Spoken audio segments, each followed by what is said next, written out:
people like me.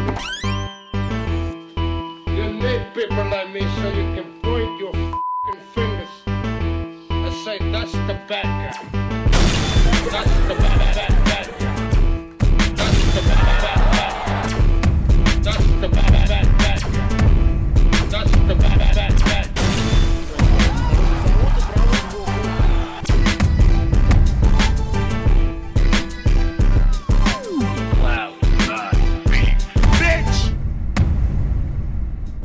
Welcome to the motherfucking relay. We're covering today's top boxing news.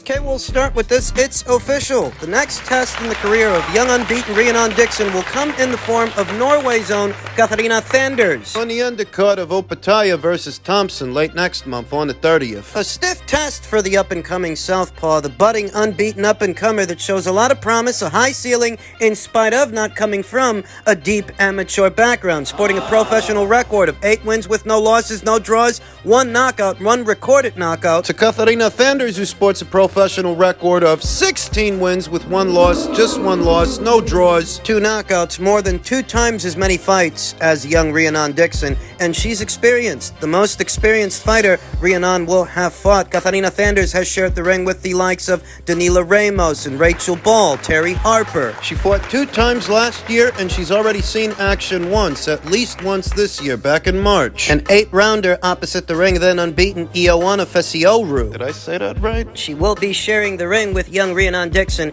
very soon. They're stepping her up. That's what this is. This is an acid test for Rhiannon Dixon for what is the EBU title at lightweight. Lightweight, that's 135 pounds, where Katie Taylor still reigns as that division's undisputed champion, even if her next fight will be up there at 140. She's still undisputed at 135. Where Rhiannon Dixon is still making her bones as a professional, very much learning on the job, having seen action 3 times last year and already having seen action once this year, back in March, opposite the ring, Vicky Wilkinson, then unbeaten Vicky Wilkinson, who Rhiannon stopped in the 6th round of what was a scheduled 10-rounder, those body shots. Vicky Wilkinson was the 2nd unbeaten fighter that Rhiannon Dixon shared the ring with. The first was Majuba Ubtil. Juba, who actually has more of an amateur background than Rhiannon Dixon does, though you never would have known it based on how Rhiannon looked, how she handled Majuba Ubtil, and how she handled herself more recently with Vicky Wilkinson. Rhiannon Dixon, she's got a high ceiling. And this is supposed to be her first fight of her newly inked contract with Matchroom,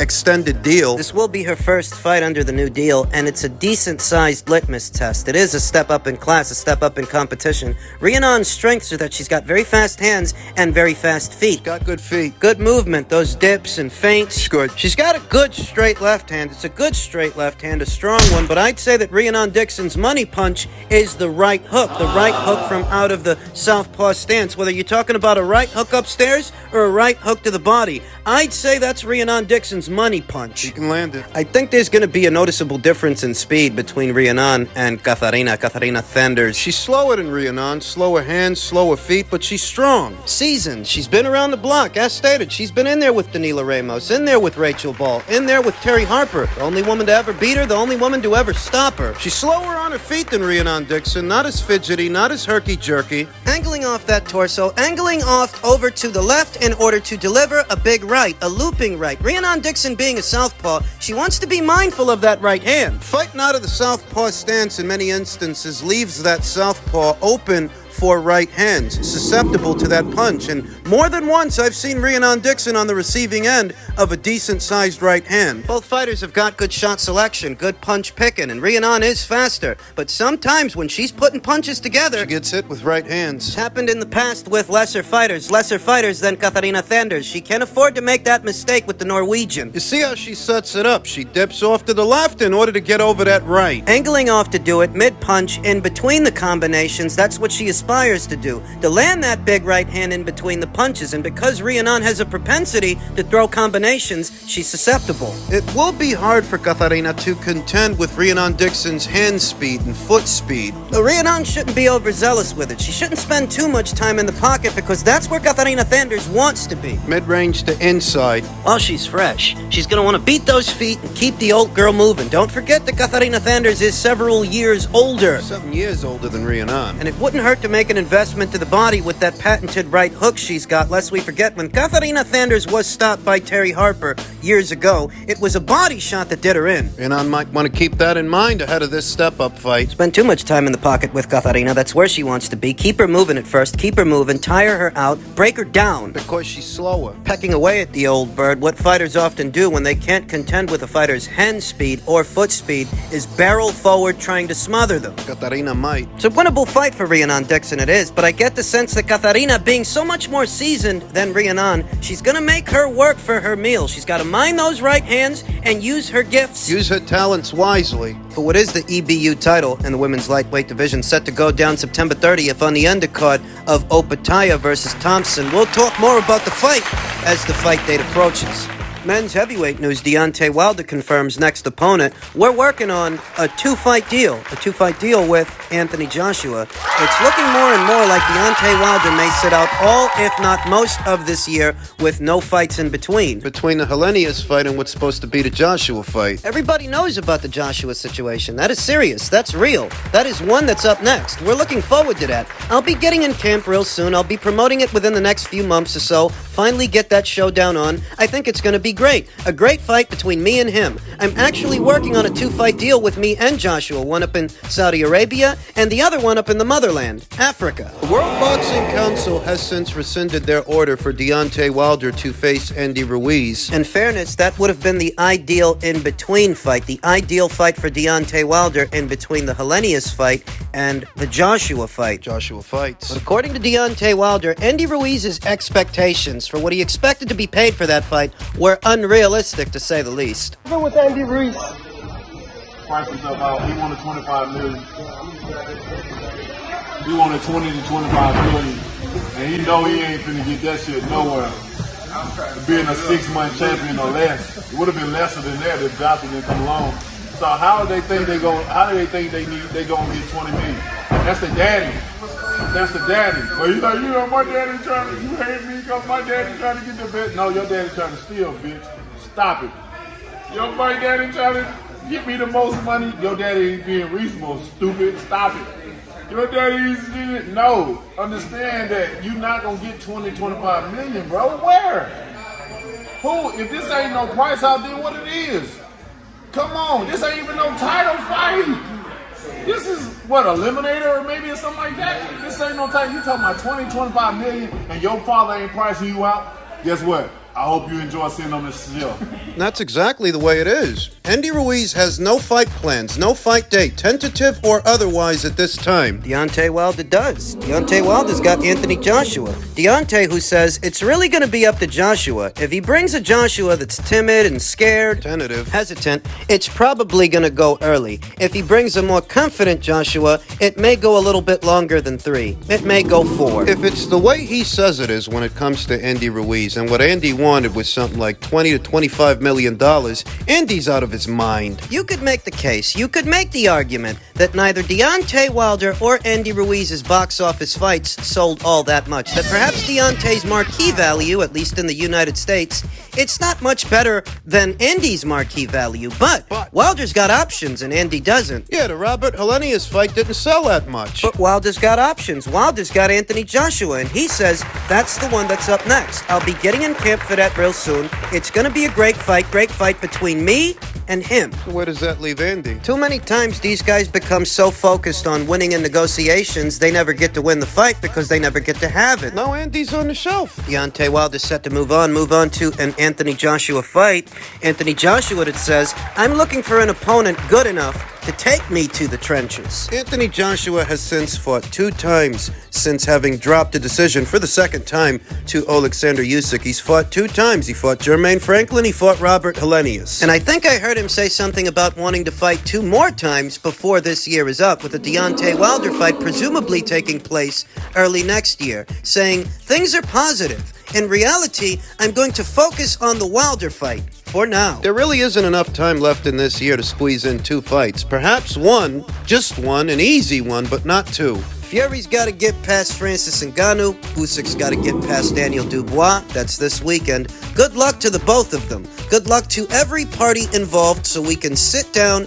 and then bring things around, Joshua said. The goal is to have Usyk and Fury compete for the undisputed heavyweight championship. Myself and Deontay Wilder, two big punches, great fighters, been to the top of the mountain, slug it out, and may the best man win. It'll be a great event potentially. Wait to see what happens and then finalize the devils in the detail. You're hearing confirmation on both sides. The Wilder side, the Joshua side. Everything's on the up and up. Everything sounds positive. In spite of what a few boo birds online might think, I've seen some skepticism in association with this fight as to whether or not it will happen. And all I see is that Wilder's positive, Joshua's positive, and all things seem to be a go. For the first time, these guys are both on the same page, both teams. So what Anthony Joshua's approach for Deontay Wilder will be, well, don't expect him to just get into a shootout with the guy. He says, I'm a bit smarter than that. That's my approach to boxing. My approach to boxing is IQ and intelligence. At the end of the day, it's a fight. And if it goes down that route of a toe-to-toe fight,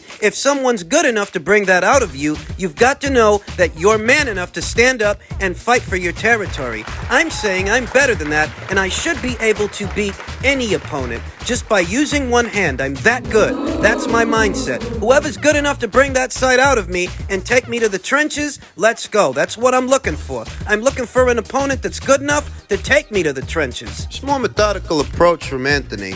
Pecking away at the guy, one jab at a time, affords Deontay Wilder the time, the room, and the real estate to get off his right hand. That's what it does. The way Tyson Fury diffused that bomb, diffused that right hand, was by smothering him, not by laying off. What Anthony's describing is the opposite of that. It seems like his intention is to break his man down with his boxing whilst minding that right hand. We all know that's the one punch Deontay Wilder looks to land the majority of a round, the majority of a fight, and that's what you have to look out for. His ability to do so may be hampered by his time away from the ring. In his own words, he says, the Joshua fight is next. That means no fights in between. It's what it means, no chance to shake the ring rust off. You often hear it said, especially when it comes to the heavyweight division, that a fighter's power is the last thing to go. And even if Deontay Wilder retains his power, what about his reflexes? What about his timing? He's not taking any fights in between. He's not shaking off any ring rust. I saw Shakur Stevenson weigh in on the fight. I saw Shakur Stevenson say,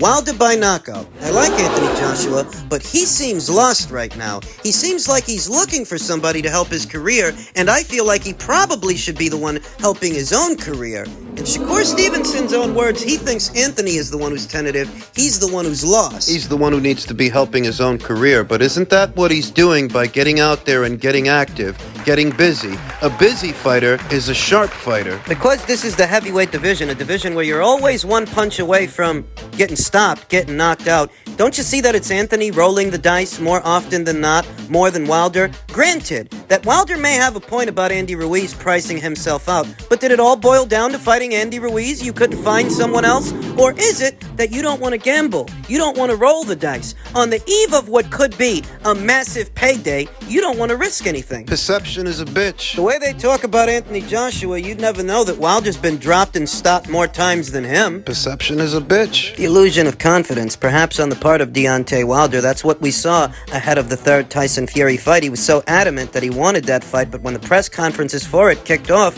he was at a loss for words. Couldn't find his voice. And for me and my money, him not fighting at all this year, him not having at least one fight in between the Hellenius fight and what's supposed to be the Joshua fight, Joshua fights, it communicates apprehensiveness. It communicates that they're playing it safe. They don't want to gamble. That's how it looks. You might have noticed that when Anthony Joshua spoke to Sky Sports, what he talked about was the people in Saudi Arabia reigniting what's supposed to be that super card. Not just his upcoming fight with Deontay, but in addition to that, the undisputed title fight with Tyson Fury and Alexander Usyk, provided Usyk takes care of business this weekend and Fury makes it past Francis Ngannou. She undoubtedly will. The goal is to have Usyk and Fury compete for undisputed with myself and Wilder. It'll be a great event, according to Anthony Joshua. And the problem with that is that Tyson Fury is not as optimistic. All systems seem to be a go for Joshua versus Wilder, but when it comes to Fury versus Usyk, Tyson Fury says, I'm not optimistic. But why shouldn't he be? Him beating Francis Ngannou in a boxing match is all but a foregone conclusion.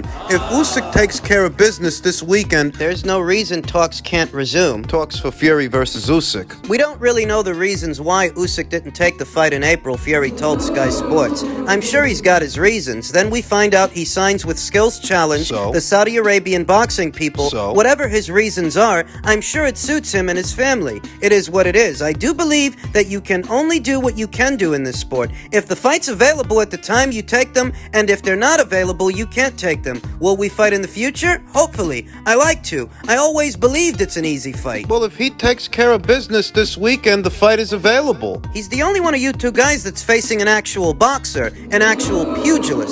You're fighting a former MMA fighter in a freak show. A circus fight. Fury mentioned Alexander Usyk signing to Skills Challenge, and he mentioned that for a reason. Now, ideally, that shouldn't be a problem in making the fight, because this whole time, they're the ones that were going to bankroll it anyway. Guarantees to the fighters, those astronomical guarantees we've been hearing about, they're coming from them. So ideally, Usyk signing to them shouldn't be a problem, but for Fury it might be, because that essentially makes him the away fighter. Uh-oh. I fought for years and years and years. Me and Joshua would have fought each other, and he's not been waiting to do that challenge for years, Fury said. You can't force somebody into doing something no matter how much money there is or whatever there is on the line. That's rich coming from him. You can't force somebody to do something they don't want to do unless both parties are willing. Then these fights don't get made, as we've seen over the years. In the last year, I've tried 2 or 3 times. It's always not happened for whatever reason. I'm not optimistic. During the negotiations this year, I was very optimistic, but there was a lot more stuff going on.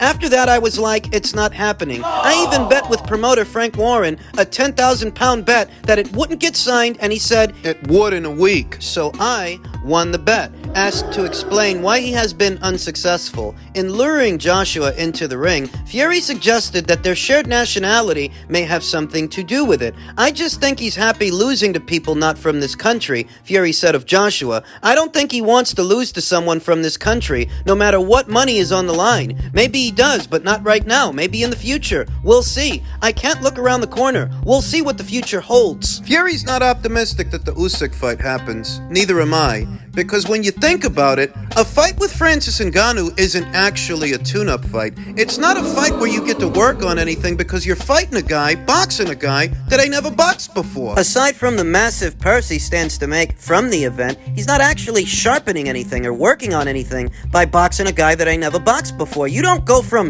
an MMA fighter to an Olympic gold medalist who's a 2-division champion, formerly undisputed. Not optimistic. All the money that he stands to make from the Francis Ngannou fight, tack on whatever he got paid to do that Netflix special. It's a lot of money. And he's still being disingenuous as to why the fight fell apart earlier this year. Of course he's not going to say that he made things more difficult than they needed to be. Of course he's going to paint a picture where he's not the reason. Where he's not the bad guy. It's more simple than he makes it seem. If Usyk takes care of business this weekend and Fury takes care of business against an MMA fighter, there's no reason those talks shouldn't resume. It's not. He says he's not optimistic. I think it's because he don't want those talks to resume. I don't think he wants this fight.